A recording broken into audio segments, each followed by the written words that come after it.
दौंड तालुक्यातील पारगाव परिसरात मुसळधार पाऊस झाला। पावसामुळे शिरूर सातारा रस्त्यावरती पाणी साचलं, त्यामुळे वाहन चालकांना मोठी कसरत करावी लागते। वाशिमचा जिल्ह्यातील ग्रामीण भागाला पावसानं चांगलंच झोडपून काढले। मागील 4 दिवसांपासून सुरू असलेल्या पावसामुळे तूर आणि कपाशीला फटका बसलाय, त्यामुळे शेतकऱ्यांचं मोठं नुकसान झालंय। कार्तिकी एकादशीच्या महासोहळ्याला पंढरपुरात 7 लाखांपेक्षा जास्त वारकरी आलेत। पंढरपुरात अचानक आलेल्या पावसामुळे मंदिर परिसर, प्रदक्षिणा मार्ग आणि दर्शन रांग या ठिकाणी वारकऱ्यांची तारांबळ उडाली। सिंधुदुर्गात पुन्हा पावसानं हाहाकार माजवलाय। मुसळधार पावसामुळे सखल भागात पाणी साचलं, तर कापणीला आलेल्या भात पिकात पाणी साचल्यामुळे शेतकरी हवालदिल झालाय। मराठवाड्यात सरासरीपेक्षा 293 मिलीमीटर अधिक पाऊस झाल्यामुळे पिकांचं मोठं नुकसान झालंय, त्यामुळे शेतकरी आर्थिक संकटात सापडलाय। बांगलादेशात आयात शुल्क वाढवल्यामुळे संत्रा उत्पादक शेतकरी अडचणीत सापडला, त्यामुळे अमरावती जिल्ह्यातील संत्रा उत्पादक शेतकरी आर्थिक चिंतेत आहे। अकोल्यातील नाफेडच्या सोयाबीन खरेदी केंद्रात ऑनलाईन नोंदीत गोंधळ झाल्यामुळे नोंदणीसाठी आलेल्या शेतकऱ्यांना दिवसभर रांगेत उभं राहावं लागलं, त्यामुळे शेतकऱ्यांनी यंत्रणेच्या कार्यप्रणालीवरती संताप व्यक्त केला। नोंदणी केंद्राबरोबर सेतू केंद्रावर सुद्धा नोंदणी सुरू करावी अशी मागणी शेतकऱ्यांनी केली।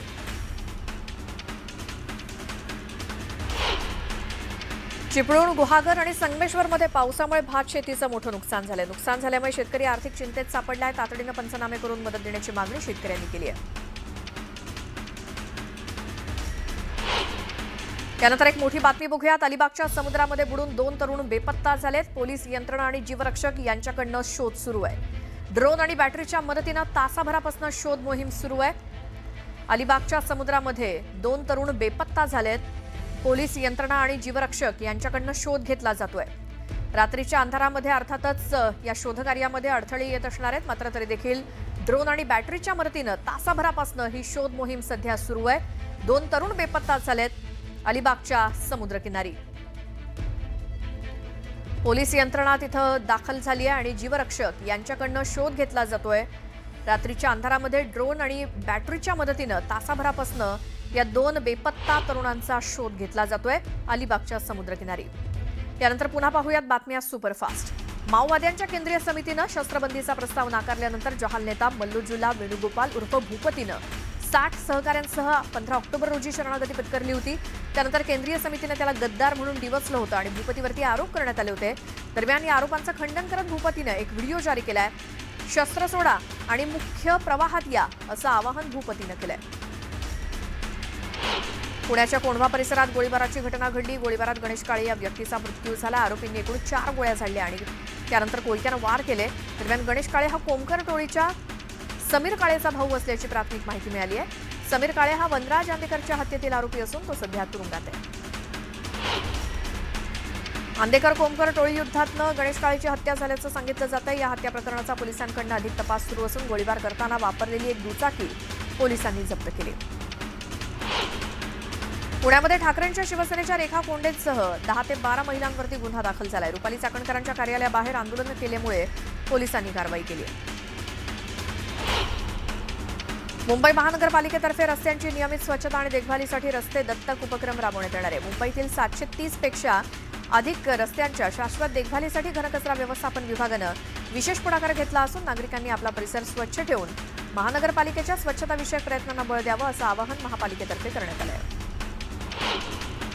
महाराष्ट्र केसरी पैलवान सिकंदर शेखला अवैधरित्या पिस्तूल तस्करी प्रकरणात पंजाब पोलिसांनी अटक केली, तर सिकंदर शेखला फसवल्याचा आरोप सिकंदरच्या वडिलांनी केलाय। तर सिकंदरला सोडण्याची विनंती त्याच्या वडिलांनी केली आहे।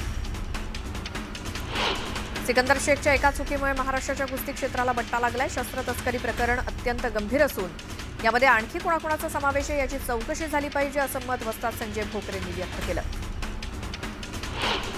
पैलवान सिकंदर शेखला पंजाबमध्ये अवैध शस्त्रास्त्र प्रकरणात अटक करण्यात आल्यामुळे महाराष्ट्रातील सगळे पैलवान मुख्यमंत्री आणि दोन्ही उपमुख्यमंत्र्यांना निवेदन देणार आहेत अशी माहिती हिंद केसरी पैलवान संतोष बेताळ यांनी पत्रकार परिषदेतून दिली। मुंबईतील महाविकास आघाडी आणि मनसेच्या मोर्चाला मोठी गर्दी बघायला मिळाली। मतदार यादीच्या घोळाविरोधात आंदोलकांनी घोषणाबाजी केली। फॅशन स्ट्रीट ते बीएमसी पर्यंत हा भव्य मोर्चा काढण्यात आला। महाविकास आघाडी आणि मनसेच्या मोर्चात ठाकरे बंधू चांगलेच आक्रमक झालेले बघायला मिळाले। मतदानाच्या वेळी दुबार आणि तिबारवाले दिसले तर फोडून काढा, बडवा आणि मग पोलिसांकडे द्या असं आवाहन राज ठाकरेंनी कार्यकर्त्यांना केलं। राज ठाकरेंनी दुबार मतदार याद्यांचा गठ्ठा दाखवला. कल्याण डोंबिवलीच्या हजारो मतदारांनी बलमार हिलमध्ये मतदान केलं. असं सांगत याद्या स्वच्छ झाल्यानंतरच निवडणूक घ्या अशी मागणी राज ठाकरेंनी केली. ठाकरे कुटुंबातील चौघांची नावं मतदार यादीतनं बाद करण्याचा प्रयत्न केल्याचा दावा उद्धव ठाकरेंनी केला. आपल्या नावे खोटा व्हेरिफिकेशन अर्ज केल्याचा आरोपही उद्धव ठाकरेंनी केला. निवडणूक आयोग म्हणजे भाजपचे नोकर असल्याचं म्हणत उद्धव ठाकरेंनी भाजपवरती निशाणा साधला. मुख्यमंत्र्यांनी मान्य केलं मतचोरी होतीये. आयोगाचा सर्व्हर कोणाच्या तरी ऑफिसमध्ये असल्याचा घणाघात उद्धव ठाकरेंनी केला. सत्तेचा गैरवापर केला जातोय. राजकीय मतभेद विसरून एकत्र यावं लागेल. विचारधारा वेगळी असली तरी आम्ही सर्व एकत्रच आहोत असं विधान शरद पवारांनी यावेळी केलं. उद्धव ठाकरेंनी वाळवीसारखी मुंबई खाल्ली, मुंबई विकली, भ्रष्टाचार केला अशी घणाघाती टीका अमित साटम यांनी केली. मूक मोर्चातनं भाजप नेत्यांनी विरोधकांना प्रत्युत्तर दिलं. विरोधकांच्या मोर्चाला भाजपनं मूक आंदोलनातनं प्रत्युत्तर दिलं. दक्षिण मुंबईतल्या बाबुलनाथ मंदिर इथे भाजपचे प्रदेशाध्यक्ष रवींद्र चव्हाण, भाजप मुंबई अध्यक्ष अमित साटम आणि मंत्री मंगलप्रभात लोढांच्या उपस्थितीत आंदोलन करण्यात आलं. मुंबईचा मोर्चा केवळ ठाकरे कुटुंबियांचा होता असं म्हणत प्रवीण दरेकरांनी ठाकरे बंधूंना टोला लगावला. मनसेला जनतेनं यश दिलं होतं पण टिकवता आलं नाही. याचं आत्मपरीक्षण करणं गरजेचं आहे. राज ठाकरेंना आता लोकशाही नव्हे तर ठोकशाही मान्य अशा शब्दात दरेकरांनी राज ठाकरेंवर टीका केली. महाविकास आघाडीनं ईव्हीएमला दोष देण्याचं काम सुरू केल्याची टीका भाजप आमदार परिणय फुकेंनी केली. आगामी निवडणुकीत महाविकास आघाडीचा सुपडा साफ होण्याची भीती महाविकास आघाडीला असल्याचं ते म्हणाले. मुंबईचा मोर्चा म्हणजे महाविकास आघाडीच्या पराभवाचं कारण स्पष्ट करणार असल्याचं बावनकुळेंनी म्हटलं. निवडून आलेल्या 31 खासदारांनी मतचोरी केली होती का असा सवाल देखील बावनकुळेंनी विरोधकांना विचारलाय. मुंबईत विरोधकांनी काढलेल्या मोर्चावरती भाजपचे माजी खासदार सुजय विखे पाटलांनी टीका केली. पराभवाची जाणीव झाल्यामुळे लोकांना तोंड द्यावं लागू नये म्हणून हा मोर्चा काढला जातोय. हे विरोधकांचं राजकीय वॅक्सिंग असून हे सर्व हास्यास्पद आहे असं सुजय विखेंनी म्हटलं. विरोधकांकडे दुसरा कोणताही मुद्दा नाही म्हणून मोर्चा काढला अशी टीका केंद्रीय राज्यमंत्री प्रतापराव जाधव यांनी केली. मनसेनं आधीच पुरावे दिले असते तर त्यांना फायदा झाला असता. स्वतःचं अस्तित्व वाचवण्यासाठी वेगळ्या विचारांचे लोक एकत्र आले पण फायदा होणार नाही असं मंत्री जाधव म्हणाले.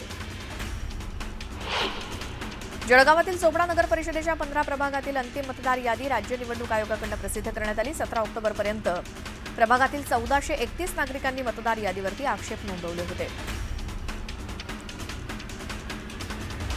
आगामी पुणे पदवीधर मतदारसंघाच्या निवडणुकीसाठी सांगलीचे पालकमंत्री चंद्रकांत पाटलांनी शरद लाड यांच्या उमेदवारीची अनौपचारिक घोषणा केली.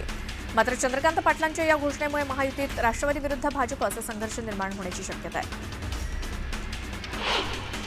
धुळे शहर विधानसभा मतदारसंघात 45,000 बोगस मतदार असल्याचा आरोप अनिल गोटेंनी केला. बोगस मतदारांची नावं काढून टाकण्याची मागणी निवडणूक आयोगाकडे केल्याची माहिती त्यांनी दिली. सोलापुरात ठाकरेंच्या शिवसेनेचे नेते शरद कोळींचा बोलताना जीभ घसरली. निवडणुकीच्या वेळी बोगस मतदान किंवा बोगस याद्या सापडल्या तर संबंधित बूथवरील अधिकारी आणि कर्मचाऱ्यांचे हातपाय तोडण्याचा इशारा त्यांनी दिला.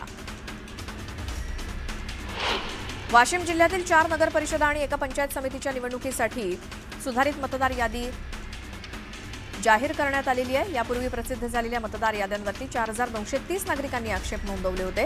हे आक्षेप निकाली काढल्यानंतर सुधारित यादी जाहीर करण्यात आली आहे. मंत्री हसन मुश्रीफांनी संजय राऊतांच्या आजारपणावरती प्रतिक्रिया देताना खोचक टोला लगावलाय. राऊत आजारी पडलेत हे समजल्यानंतर धक्का बसला. ते लवकरात लवकर बरे व्हावेत आणि सकाळी 9 वाजताचा भोंगा सुरू व्हावा अशी देवाकडे प्रार्थना करतो असं मंत्री मुश्रीफ म्हणाले.